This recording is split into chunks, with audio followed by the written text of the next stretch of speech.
আসসালামু আলাইকুম, কেমন আছেন সবাই? আজকে আমি আপনাদেরকে দেখাবো কিভাবে চিংড়ি শুটকি দিয়ে মজাদার তরকারি রান্না করা যায়। চলুন শুরু করি। এখানে নিয়ে নিয়েছি চিংড়ি শুটকি ধুয়ে সুন্দর করে ধুয়ে নিয়েছি।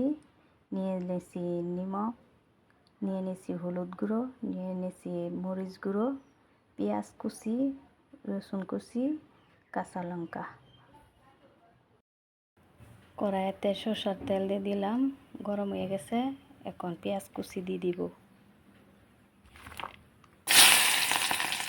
দিয়ে দিব রসুন কুচি, মশলাগুলো দিয়ে দিব। মশলাগুলো কষানো হয়ে গেছে, এখন দিয়ে দিব চিংড়ি শুটকি। একটু নাড়াচাড়া করে নিব। কষানো হয়ে গেছে, কুচি করা ধুন্দুল দিয়ে দেব। এখন নাড়াচাড়া করে নিব।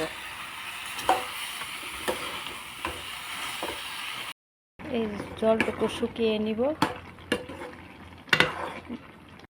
তাহলে আমার তরকারিটা হয়ে গেছে, অসাধারণ কালার আসছে। এখন নামিয়ে নিব।